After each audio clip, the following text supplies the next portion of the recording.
For barbecue lovers, Brad's Barbecue in Oxford, Alabama is heaven on earth. But 80-year-old Eleanor Baker says her visit here earlier this month was especially divine. I think it was a God thing.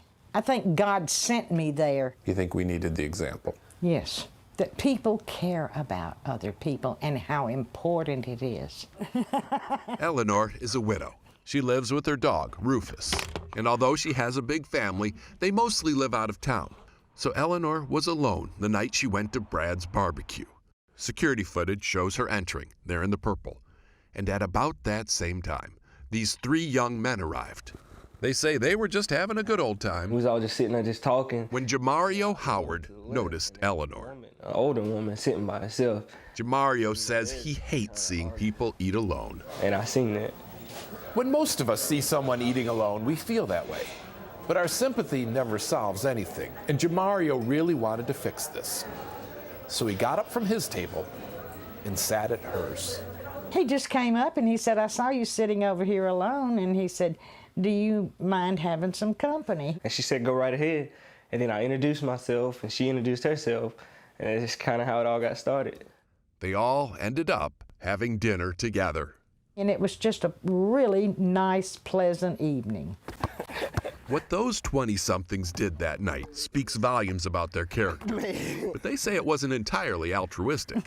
They enjoyed her company as much as she enjoyed theirs. Because when we left there, that's all we talked about. When you make that kind of connection with somebody, it's hard to let it go. Like, I already feel like we're her grandkids. So you got room for these guys in your life? Of course. I'm so glad y'all could make it. They have all vowed to make room for one another.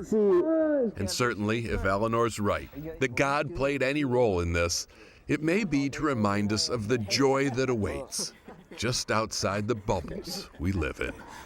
I used to say when I was younger, and I still say today, like, I'm gonna change the world somehow. And I don't know how, because I'm not rich, I'm not famous, and I'm not very smart either, so I can't be the president.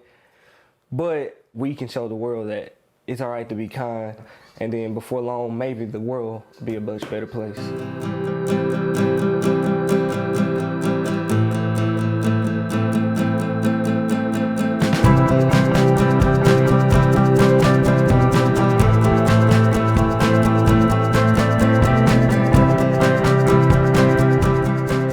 Welcome back, Biggest Little Victory. I'm Stephen. And Pastor Kendra. And we are here with Mitch. Say hello, Mitch.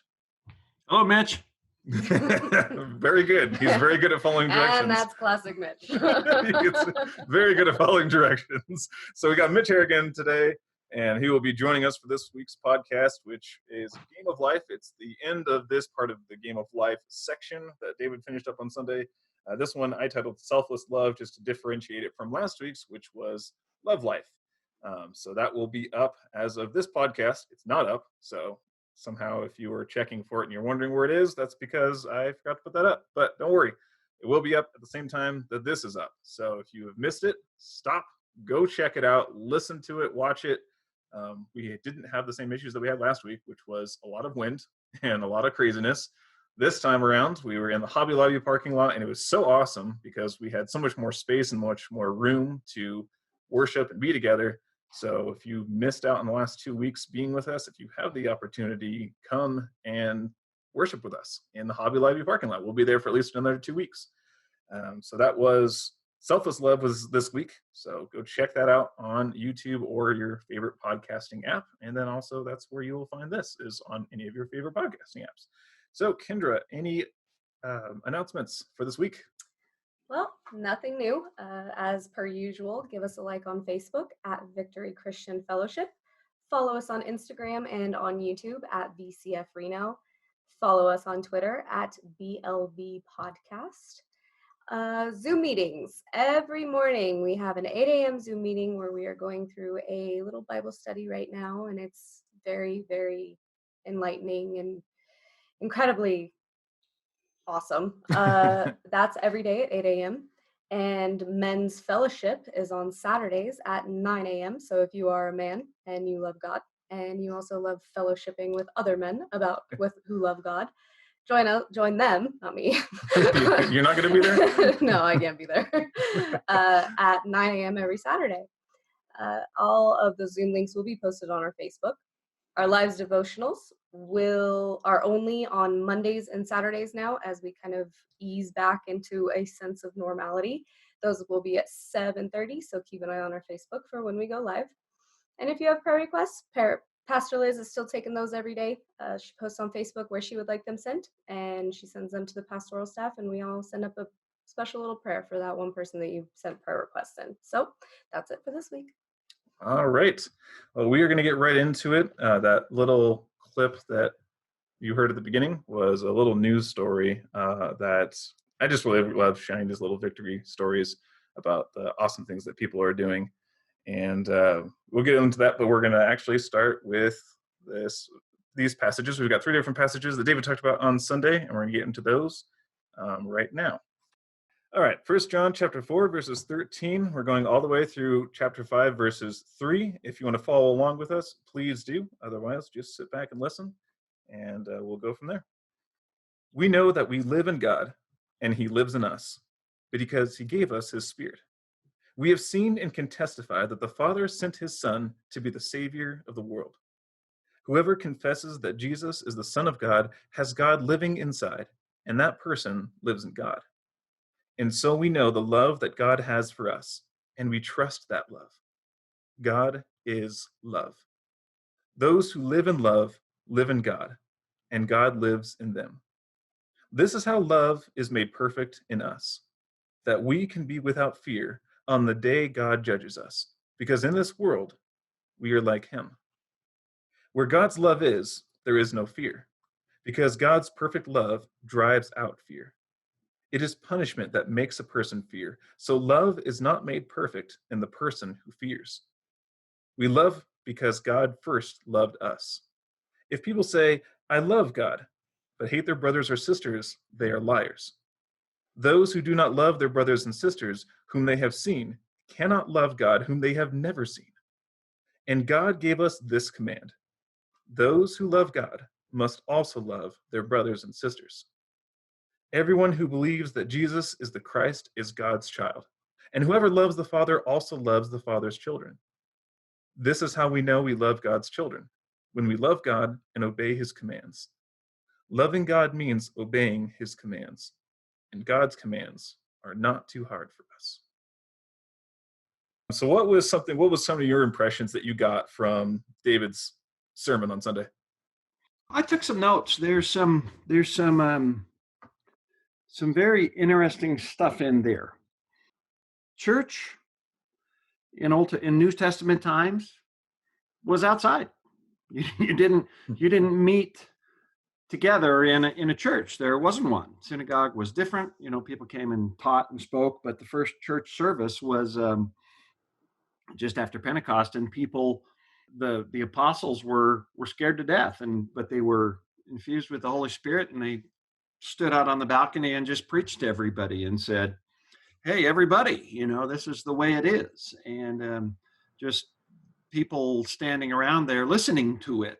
That was the first church service. So us having a service outside in the Hobby Lobby parking lot it felt a little unusual, but that's the way it was. We could get out of our cars and lean on them, and that's what church would be like. And the random people trying to get into Hobby Lobby on Sunday that don't realize that they're not open on Sunday, wouldn't maybe distract us so much.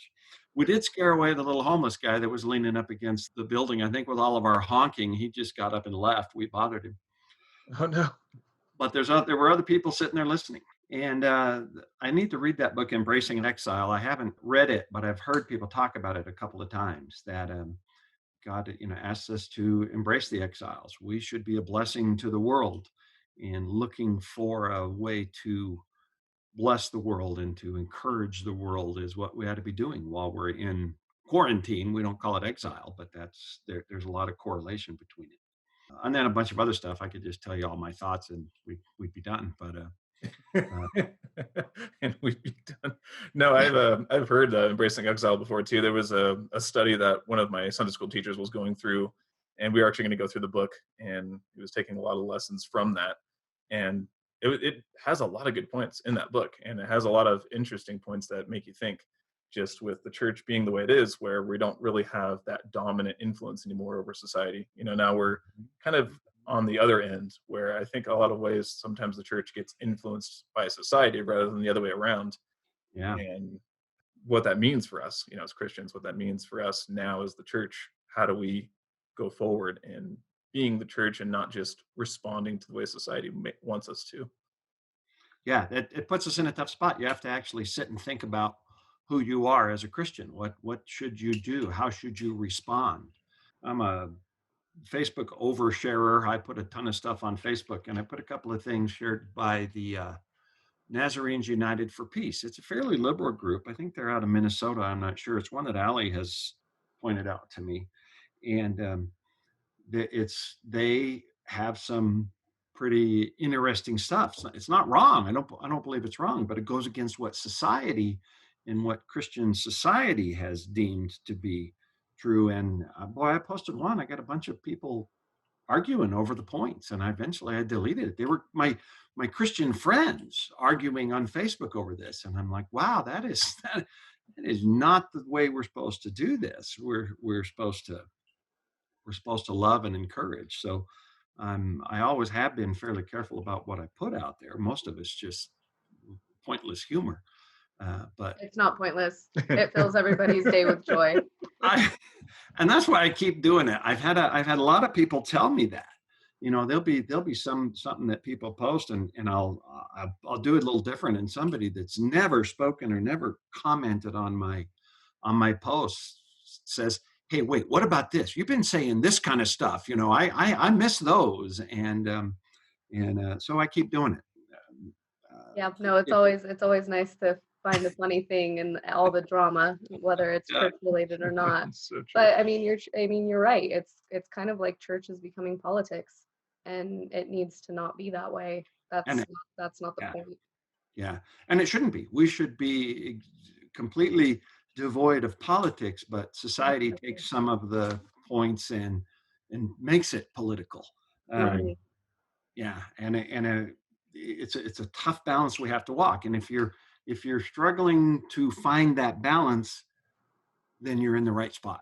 That's the way I feel. If you're completely comfortable with your position, then you ought to probably look at it a little bit more and just make sure that you're not confident in yourself rather than the way God wants you to react to a point or something. Right. And politics could take something from the church too. It's okay to have different beliefs. Yeah. Yeah. So I mean, it works both ways. Yeah. Where it's like, it's okay if you don't agree with me. It's okay.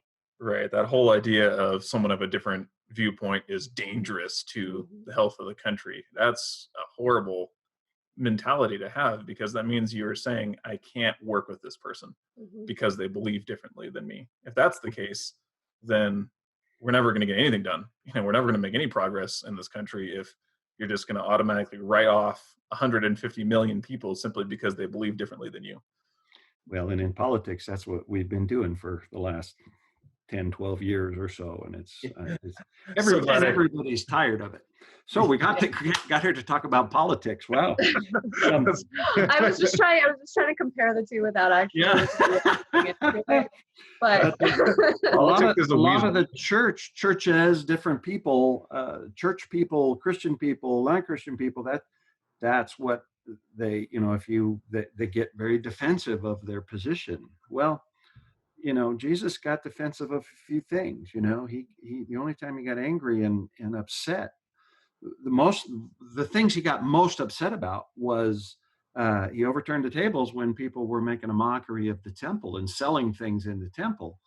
And that's when he got out the whip and got the most angry. His biggest rebukes were for the church people, the Pharisees, the people who were claiming to be the church people.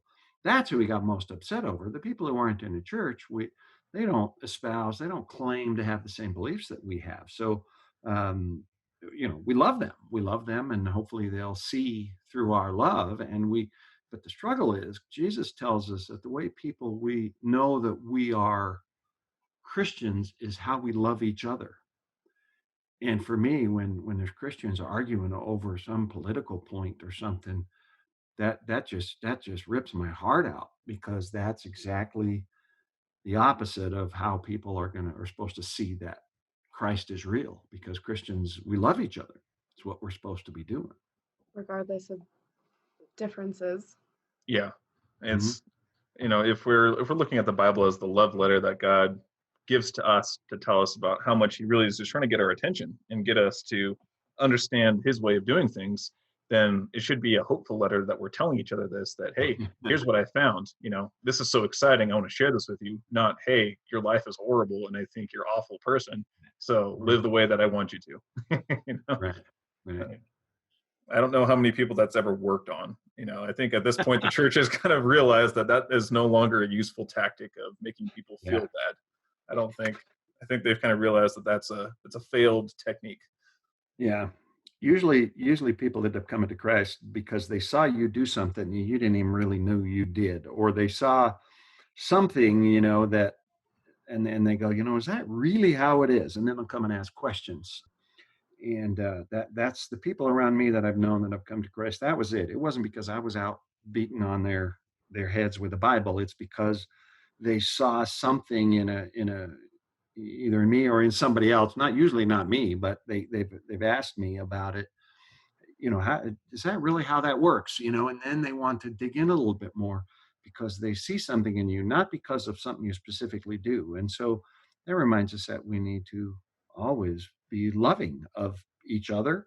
And that the verses that you just read about God is love and we're in him and he's in us, sometimes that gets pretty heavy, but I have to read it. I read it before we started here, and then I read it again, and still sometimes it takes a lot to absorb that. But it is just love should be everywhere and in everything that we do, and that's a difficult thing to do. But if it were easy, it wouldn't be important. So we need to continually seek to do that. Yeah, well, and like you said, going into the verses where it says, if people say I love God but hate their brothers or sisters, they are liars. They do not love Yep. those who do not love their brothers and sisters whom they have seen cannot love God whom they have never seen. So Yeah. it's perfect correlation that it directly flows into that. David touched on that on Sunday, that you can't have a love for God and not have a love for people. That the two Mhm. greatest commandments work together. You can't have one without the other. Yeah. Yeah, that's true. That's a shots fired verse. Yeah, it is. And so I wrote down kind of his description when he was going through what love is, but not necessarily the direct First Corinthians 13 love is, but the few extra things that a lot of people miss. And he talks about love is sacrifice, love is Mhm. dangerous, love is countercultural, love is antithetical to our nature, but love is critical. Yeah. And I think of those, my favorite is that last one. Love is critical. Like we have to have love in our society, or we have nothing. We Yeah. don't have anything left. Yeah. Love is No, dangerous. I loved all of those. That the one you said you liked, I did not write down. He asked the question, "What is love?" And my first thing was, "Love is sacrifice." It's antithetical to our nature. We are not. We have our sin nature built into us, and we have to continually seek to get rid of that and to find the love in us, and we have to choose to love. If it were just simple, it'd be like breathing. We don't even know when we breathe, but that the fact that it's difficult makes it all the more critical. We have to continually seek to love, and that brings us closer to God every time we seek that. If we quit seeking it, if we quit trying to love, trying to be countercultural, trying to do things that don't fit into the culture, it draws us closer to God. If we're not continually seeking, we'll just kind of float away and be nothing. So that's all that is all good stuff. That right there, that's a whole life verse right there. Love is sacrifice, dangerous, countercultural, antithetical to our nature, and critical. Um, that right there, you could study that your whole life and work towards getting it, and I'll always struggle with it. Especially with the whole antithetical to our nature, because there's that the two warring ideas about human nature, and I think It was the difference between what Thomas Hobbes and John Locke thought about human nature. I think those are the two, where one of them thought that humans are innately good and that we just get taught bad things. And then the other one thought the opposite, that we're innately bad and we have to learn to be good. And sometimes, depending on who you see in the world, you kind of go on one side or the other, like, yeah, this guy just seems like he's always been awful.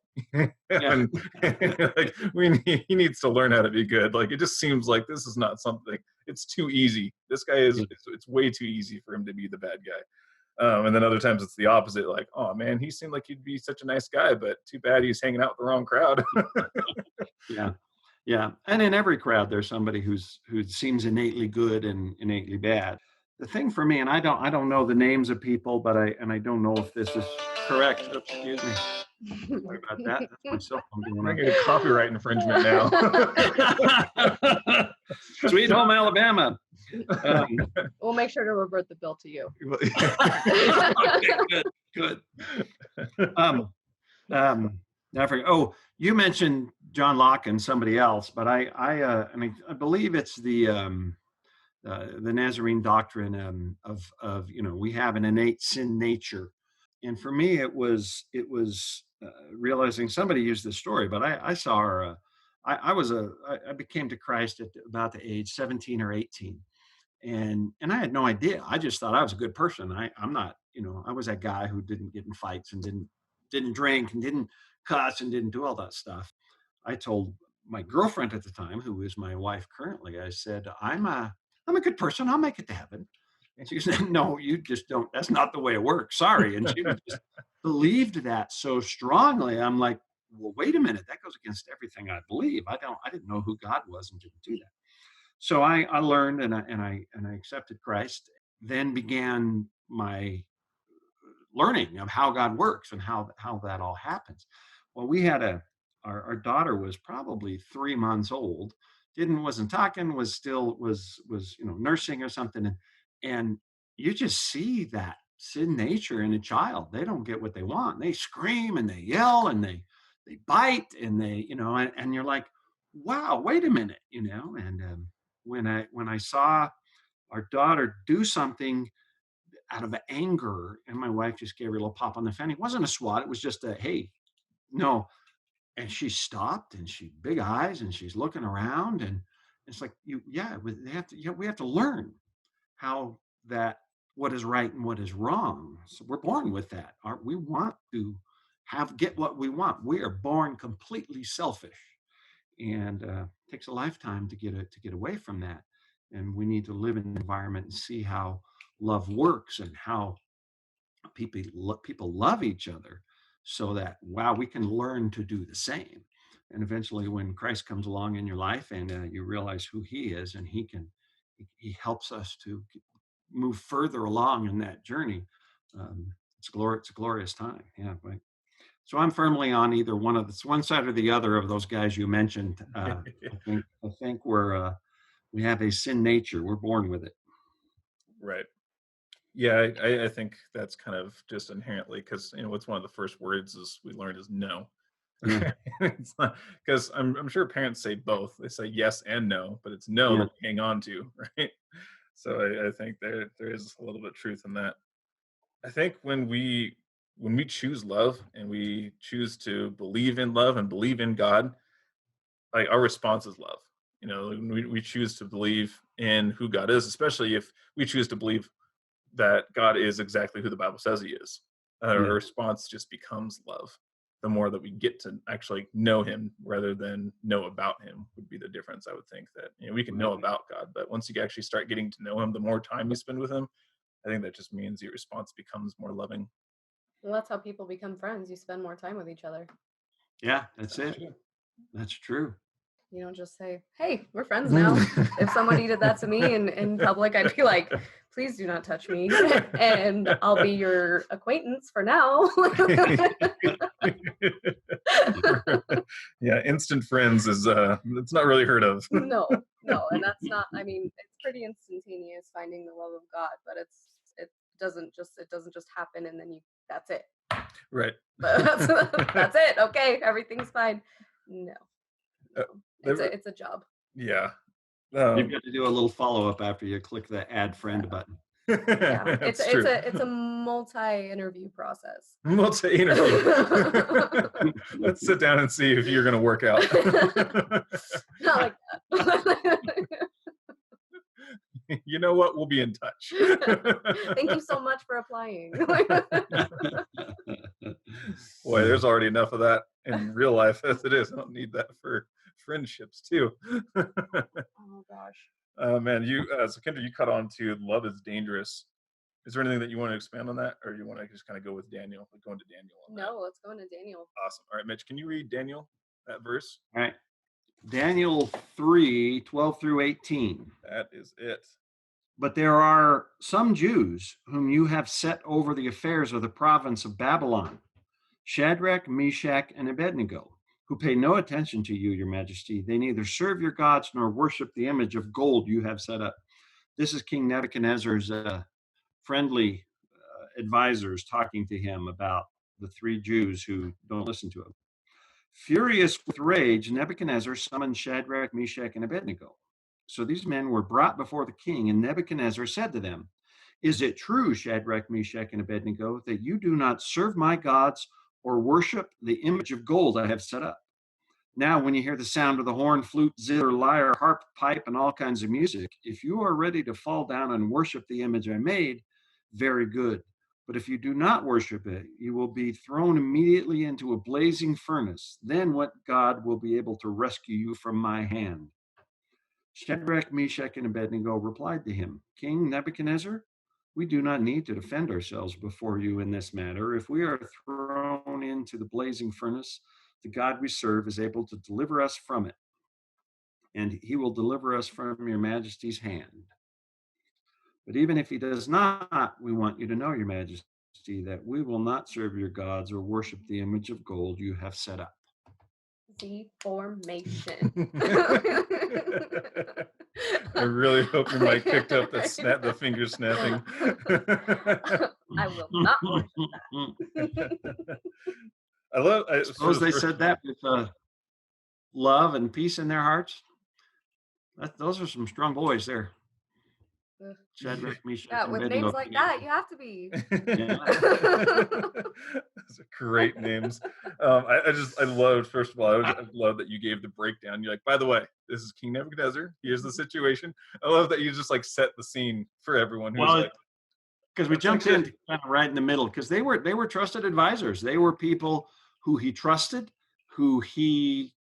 but these guys, these other people that were non-Jews that were advisors in the court of King Nebuchadnezzar, made him sign this rule. They appealed to his selfish side, saying, "Man, you're great. You're a god. You need to do this. Everybody needs to worship you." And then they used that to get rid of the Jews who served the one true God.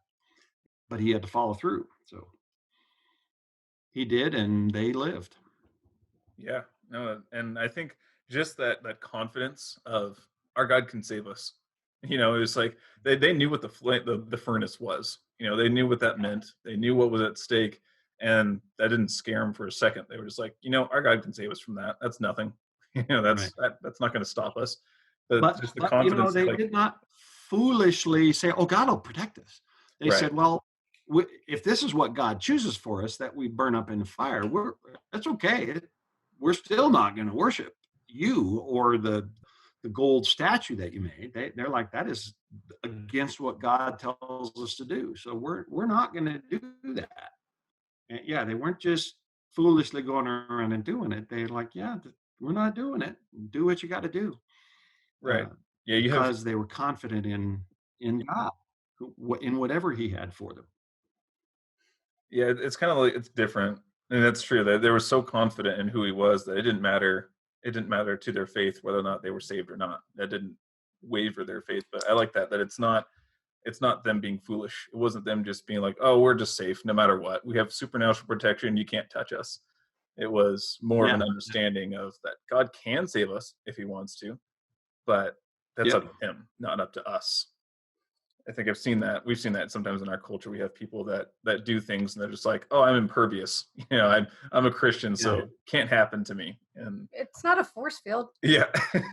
I don't have this force field around me because I believe in Jesus. I mean, metaphorically, yes, but it's not going to save me from Jumping the off a cliff outside elements. That's right. not, no. Yeah, it's maturity level. I did when I was first saved. God did some amazing things for me, and I'm like, oh, cool. God's going to do that. That's wonderful. And first time I just expected it, it didn't happen. And oh, hey, I learned a lesson. There's a whole long story involved in that. I would tell some other time. That's my parking lot story there. But they were come on Sundays, people. What's that? So you got to come on Sundays, people. You want to hear the parking lot story? You got to come. That's it. Yeah. But it's a maturity level. Some of the cult leaders will say, okay, their world is going to end at this date and time, and everybody gets there, and then when it doesn't, they look like fools. That has happened over and over and over again because they get some crazy idea. That's not the way it works. It says in the Bible, no man knows the hour or time. Yeah, we can't walk around. God leaves just the perfect amount of room that our faith has to help us through that stuff. We have to have faith. If it were all, like I said earlier, if it were all easy, if it were all simple, if it were all just that black and white, it'd be like breathing. We wouldn't even know we're doing it. And no, we need to know that we're being loving. We need to know that we're being Christians in this world, that we struggle against the world all the time. We should be in it, but not of it. And so it needs to feel like the love is dangerous. It needs to feel like it's antithetical to our nature, and it needs to feel like we're going against the culture, so that we do stand out. We do stick out. We should always. Absolutely. I agree with that 100%. Wow. I didn't have anything to add to that. That was so so but good. I mean, it always comes back around to one, not to worship false idols. Right. Like always circles back around to that. David said on Sunday also, he said, we're in exile. He's kind of relating it to the quarantine. And he said something. It was, we don't live where we will die for our faith. We're not going to be thrown into the fire. Right. That is not going to happen. There might be a few people that are put to the test and that kind of thing. But we live in a world where we must love others. Some people want to stand up and they want to be persecuted and they want to sound like a martyr. And that's not the world we live in right now. We live in a world where we must love others. For some people, that's harder to do than being a martyr and dying for their faith, because love is not selfish, it's sacrifice. And that was powerful for me. That's our calling. If we're sitting around waiting where we can die for our faith, you're going to be waiting a long time and miss a whole lot of opportunities to be God to people by loving them. God here and now, right? Not just someday. Yeah. And I think that whole desire to be a martyr is more about your own legend. Like you just want to be a legend. You just want to be remembered. But then again, that becomes about you. It's not about God. It's not about love. Love is selfless. Love isn't about your fame and glory. Well, it's kind of like Eleanor and Rufus and those nice gentlemen in the first video that you showed, or in the video that you showed. Yeah. Where it was just like, you know what? I see somebody eating alone. I'm going to go eat with them. Yeah. And that was incredible. I mean, you guys saw, I cried. And I love seeing things no like one else saw it, so. I do not have the gumption. The gumption. Thank you. Yeah, okay. Yes, I do not have the gumption to get up and do that to somebody. I don't have that person's alone. Let me go see if I can keep them company. Yeah, but you're young. It's coming. I'm an old fart. I'm 54. I don't care what people think anymore. And but there will be opportunities for you to do that. I'll tell you what, I have a similar story when I listened to that with Eleanor and the other guy that was in there. Mm-hmm. Young kids just impressed me so much, and it changed my life. Bev and I we had 2 kids.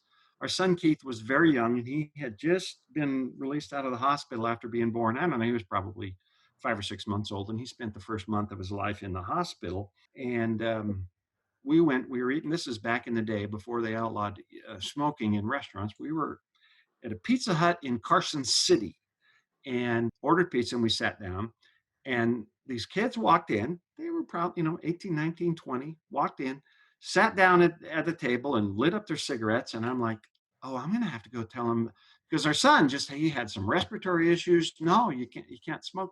And just as I was getting up to go say something, one of them looks up and goes, hey guys, there's a kid over there. Put your cigarettes out. And they put them out, and they got up and they walked to the other side of the restaurant. They didn't light up a cigarette again because they knew. And so I just sat there and watched that. And so I did. I'm like, I have to get up and do something. So I got up, I walked over there, put my hand out, and I shook his hand. And I said, you know what? There are people, older people, that don't have that much care and consideration of others. And I just want to thank you for that. That was wonderful. I mean, of course, to this day, I'm still telling that story. And that was 30 some years ago. It was amazing that, and I was the recipient of a similar thing to that story that Eleanor went through. Right. And it's something so small, but it was huge for you. And Well, it was. It made an impact on you that you're still telling it 30 years later, 30 something years later. Yeah. But those kids, at least that one guy who was the ringleader, he's like, no, we're putting the cigarettes out. We're going across the restaurant. How cool was that? I mean, we have an opportunity to affect people along the way.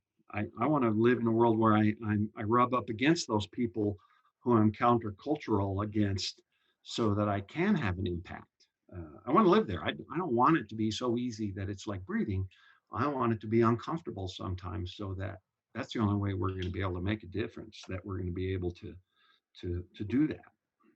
Yeah, I had kind of a similar story about something like that too, where it was a restaurant as well. And I was with my friend, and we were just, sitting there eating. It was a fast food restaurant, and there were these guys who were in there, and they were scattered throughout the entire restaurant. This was at a Wendy's. So they were throughout the entire restaurant, just talking to each other from different tables across the restaurant. And they were just having such a fun time. Like, they were just like joking around. They were talking to each other. They were talking to employees, and the employees were having fun with it too. So they weren't bothered or anything. So they were just having this great time. And this kid walks in, and he's looking all defeated and kind of sad and scared and everything. And the guys were all just like, oh, this will be great. And so he walks in with his parents, and they're all like, hey, and like they just start cheering for him. And like they saw, I guess they saw on his van, it said like he was part of the team and they had just won a championship. And he's just kind of walking in. I guess he's like not super celebratory or anything, but they're all just like, hey, you're number one, that's awesome, dude. And so they all just get up and like, can we take a picture with you? And so they just like got around him and like took a picture with him, and the parents thought it was so cool, and like it just completely brightened up his day. He was an instant celebrity. That is cool. A bunch of guys who he didn't even know. Yeah, we have to look for those opportunities. Right. So note to all you skeptics out there, you don't have to, slam a Bible in somebody's face to prove that you're a Christian. You can just simple acts like that. Simple acts that have really nothing to do with scripture at all, unless you decide to put it in with it. But right. It's up to the moment. So there's a right time for everything, and there's a loving way to do everything. Oh, I have another story like that. Oh, good. Okay, since we're telling stories here. Your turn. Okay, so Dustin cheers, children. Yes. So Dustin went dirt bike riding instead of church on Sunday. Boo. But it's his recreational time, so whatever. But anyway, he came home, and the first thing he does before he takes off any of his gear or his boots, he comes up to me and he's like, the lady at the gas station prayed for me today. And I just looked at him, and I said, really? Like the attendant? Yeah, like the gas station attendant. And I said, really? And he said, yeah, because he was in his full dirt bike regalia. So this little old lady, he walks up with his kind bars and his water, and she's like, well, you look like you're about to go have some fun. And he's like, yeah, going out to the mountains to dirt bike with my friend. And they just chit chat. And then after he checks out, she says, can I pray for you? And he just kind of he said that he just kind of paused, and he said, absolutely. And even during this crazy time when people should not be touching people, especially this little old lady, she grabs Dustin's hand and prays for his safety for the day while he's out dirt biking in the mountains. And that's the first thing he said to me when he walked in the door. No, hi, honey, no, nothing. He's like, guess what happened to me today? And even though he skipped church that day, I thought it was okay because of that story. Church came to him. Yes, church still found him. Affected his life. Yeah, he got his rest and relaxation and went out and played. And the biggest part of his day was that little lady praying for him. Yep. That is cool It warms my heart because he's not exactly. She prayed for his safety too. Yeah, it's not. She didn't give him a hard time. Yeah, no, it's beautiful. That is a beautiful story. Love that. So I'm glad that you guys are telling stories because it reminded me of that. Careful. I'm going to pull out story number 47 here pretty soon. Until we'll have you know what? I have an idea for a story podcast. So we'll get back to you on that one. That's a podcast version of Reading Rainbow. We're just gonna. There you go. Reading Rainbow is inspirational, so can we? We can be that too. Listening Rainbow. Great show. Missed that show from my childhood. So just the final couple things that I caught from there, that he came full circle. So speaking of full circle, which you were talking about earlier, was the selfishness part of it, and that love can't be selfish. So he started out with saying love fails when it becomes selfish, and that he ended with saying that love can't be selfish because it can't exist that way. It's impossible for love to be in that way. And I think that was just a perfect way to come back around and talk about how true that is. And when you go through 1 Corinthians and you go through the description that we talked about earlier, sacrifice and dangerous and countercultural, you see that it's impossible for it to be selfish because it requires you to take a risk, to, in some cases, take a leap of faith, because all these stories are great. Like, we love the kids that sat with the old lady. We love the guy that was considerate of your son. We love the lady that's praying for your husband, Kendra. And sometimes you might offer that stuff and someone might reject it. You might see someone sitting alone and offer to sit in and say, no, thank you. That's what I just said. If somebody wanted to sit by me, I'm valuing my quiet time. Right? Sitting alone for a reason. Go away. I had to give him a fist bump. Thanks very much, but I'm okay. But yeah. Right. So sometimes it might, and that doesn't mean it was bad or that you shouldn't have done it. Right. Sometimes people might say no, that's okay. But I think it's more willing. Yeah, that you were willing. Yeah, what was your focus? Was your focus to get glory out of it, that people would then talk about you and be like, yeah, that was me, totally did that? Or was it because you genuinely wanted to and they said no and you're like, okay, no problem. Glad I offered. That's true. When you said that love can't exist, selfish love cannot exist. It's like a fire can't exist underwater. I know if you put potassium in water, it burns. There are certain exceptions, but like a wood fire, if there's a wood fire, if you put water over it, it's done. It's dead. Or you take away the oxygen, it dies. That's what happens if you try to put selfishness into your love. It like sucks all the oxygen out of it and it's gone. It's nothing there. That's kind of just the picture that I was in my head when you said that. Yeah, selfish love doesn't exist. It's then not love, it's something else. Well, did you have anything else that you wanted to end with? Anything that you thought about during our time here? No, we hit it all. That was fun though. I really enjoyed that. I like that. And I did a couple other stories buzzed through my head, but I didn't want to bore people with them. But I would love an opportunity to tell another story at some point. That's good. Yeah, I enjoyed it. We'll have a story time. We'll come up with a clever name for it. We'll have an episode of just story time. I was thinking. I was going to say BLV story time. Something. Yeah. Testimony time or something. Yeah. I used to teach teenage Sunday school, teenagers from dedicate a whole week to it. 7th grade to 17, and that's what I did. Told stories. Love it, and I can't wait to hear your stories, Mitch. I really can't. Cool. Thanks, guys. That was fun. Yeah, of course. Yeah, absolutely. Thanks for joining us. Any final announcements? Are we good on that? Nope. Just make sure that you join us this Sunday in the Hobby Lobby parking lot off of South Virginia, 10 a.m. It was an incredible experience these last 2 weeks. And if this next week is anything like the last, you're in for a treat. So make sure you give us a like on Facebook, and please join us on Sunday if you're available. Or if you're if you're within a mile of the Hobby Lobby parking lot, you can turn to 98.5 FM and hear it there. But if you're farther than a mile away, then you won't. So we're working on that. You'll hear static. You'll hear static. We're working on that. But that's it for me. Cool. Well, we want to thank you, Mitch, for joining us this Thank week. That was Thank a you, lot. Mitch. I didn't tell you to say that. Simon didn't say. Awesome. And we will see you all next week. Prayers and love, everybody.